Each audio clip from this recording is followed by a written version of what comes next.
Recently OTT റിലീസായ ഒരു കന്നഡ മൂവിയാണ് മംഗലവാരം.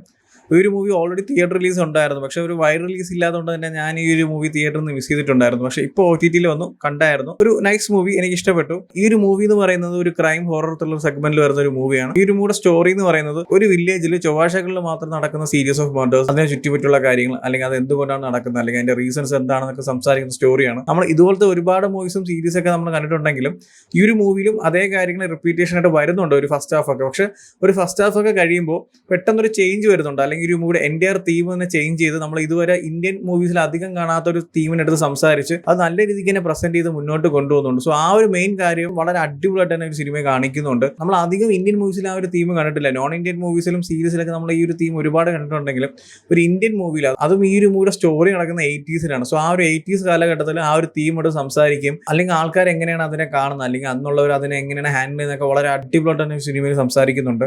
ഫസ്റ്റ് ഹാഫ് ഇങ്ങനെ കണ്ടുകൊണ്ടിരിക്കുന്ന നമ്മൾ ഒരുപാട് കണ്ടുപടുത്ത റിപ്പീറ്റേഷൻ ഉള്ള സീൻസ് ഒക്കെ വരുന്നുണ്ട്. ഞാൻ വിചാരിച്ചു ഓക്കെ ഇതേ സ്റ്റൈലായിരിക്കും എൻ്റയർ മൂവി പോകുന്നത്. പക്ഷെ ആ ഒരു ചേഞ്ച് വരുമ്പോൾ പിന്നെ അങ്ങോട്ട് എല്ലാം അടിപൊളിയായിട്ട് തന്നെ പ്രസന്റ് ചെയ്യുന്നുണ്ട്.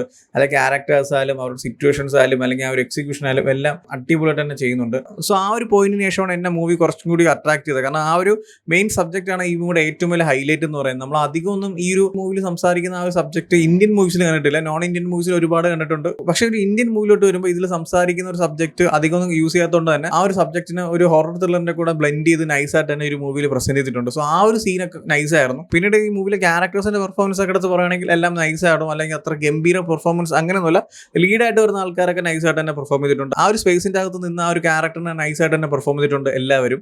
ഈ മൂവിയുടെ ട്രെയിലർ കണ്ടപ്പോൾ ഞാൻ വിചാരിച്ചു ഓക്കെ ഒരു കാന്താര മോഡ അല്ലെങ്കിൽ ആ ഒരു സെഗ്മെന്റ് ആ ഒരു ഫ്ലോക്കിൽ വരുന്ന സ്റ്റോറി ആയിരിക്കും. പക്ഷെ അങ്ങനെയൊന്നുമില്ല. ആ ഒരു സാധനം ഈ മൂവിയിൽ ഇടയ്ക്കിടയ്ക്ക് അങ്ങോട്ടും ഇങ്ങോട്ടും കാണിക്കുന്നുണ്ടെങ്കിലും ഒന്നും ഇടയ്ക്ക് മാച്ച് ആവാത്ത രീതിയിലാണ് എനിക്ക് തോന്നിയത്. അത് എൻ്റെ മാത്രം ഒപ്പീനിയൻ ആണ്. ഞാൻ ഇൻസ്റ്റയിൽ ഒരുപാട് പോസ്റ്റും കാര്യങ്ങളൊക്കെ കണ്ടായിരുന്നു. ഒരുപാട് കിടിലം ട്വിസ്റ്റും ഒരുപാട് കിടിലം കാര്യങ്ങളൊക്കെ ഉള്ള മൂവിയാണെന്ന് പറഞ്ഞിട്ടുണ്ട്. പക്ഷെ ഞാൻ കണ്ടപ്പോൾ എനിക്ക് പല സീക്വൻസും പ്രിഡിക്റ്റ് ചെയ്യാൻ പറ്റി. ഒരു ആ ടുവേർഡ്സ് എൻഡിലൊക്കെ വരുമ്പോൾ, അല്ലെങ്കിൽ ആ ഒരു സെക്കൻഡ് ഹാഫ് കഴിഞ്ഞ് കുറച്ച് മുന്നോട്ടൊക്കെ പോകുമ്പോൾ കുറച്ച് കാര്യങ്ങളൊക്കെ എനിക്ക് പ്രിഡിക്റ്റ് ചെയ്യാൻ പറ്റി. പക്ഷെ എന്നാലും ആ ഒരു പ്രിഡിക്റ്റ് ചെയ്യാൻ പറ്റിയാൽ പോലും ആ സീൻ്റെ എക്സിക്യൂഷനും അല്ലെങ്കിൽ ആ ഒരു കാര്യങ്ങളൊക്കെ വളരെ നൈസായിട്ട് തന്നെ മൂവി സംസാരിക്കുന്നുണ്ട്. ഒരു മസ്റ്റ് വാച്ച്, ഒരു കിടില മൂവി എന്നൊന്നും പറയാനില്ല. ഒരു നൈസ് മൂവിയാണ്, കണ്ടുനോക്കാം.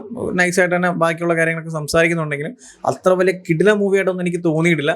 പിന്നീട് എൻ്റെ മൂവി വാസ് ഒരു അഡൾട്ട് കണ്ടന്റ് മൂവിയാണ്. ഒരിക്കലും ഒരു ഫാമിലി ഓഡിയൻസിനോ അല്ലെങ്കിൽ ഫാമിലിനെ പിടിച്ചിരുത്തി ഈ മൂവി കാണിക്കരുത്. ഫസ്റ്റ് ഹാഫ് കണ്ടോ കുഴപ്പമില്ല. സെക്കൻഡ് ഹാഫ് ഫുള്ള് ഒരുമാതിരി പെട്ട എല്ലാ സീക്വൻസിലും അഡൾട്ട് കണ്ടന്റ് ഉണ്ട്. സോ ഒരു ഫാമിലി മൂവി എല്ലാം ഞാൻ ഒന്നും കൂടി എടുത്തു പറയുകയാണ്. സോ മൂവി കാണാത്തവരാണെങ്കിൽ കണ്ടു നോക്കാം. മൂവി ഇപ്പോൾ OTT റിലീസ് ആയിട്ടുണ്ട്. എനിക്ക് തോന്നുന്നു ഒരു 3-4 ലാംഗ്വേജിൽ ഡബ്ബുണ്ട്. മൂവി കന്നഡയാണ്, തമിഴും മലയാളത്തിലൊക്കെ ഡബ്ബുണ്ട്. ഞാൻ കണ്ടത് തമിഴിലാണ്. സോ ഡബ്ബൊക്കെ നൈസ് ആയിരുന്നു. സോ ഓൾറെഡി മൂവി കണ്ടവരാണെങ്കിൽ നിങ്ങളെ റിവ്യൂ എന്താണെന്ന് വെച്ചാൽ കമന്റ് ചെയ്യൂ. വീഡിയോ ഇഷ്ടപ്പെട്ടാൽ ലൈക്ക് ചെയ്യൂ, ഷെയർ ചെയ്യൂ. ഇതുപോലത്തെ കൂടുതൽ വീഡിയോസിന് ചാനൽ സബ്സ്ക്രൈബ് ചെയ്യൂ. Thank you so much.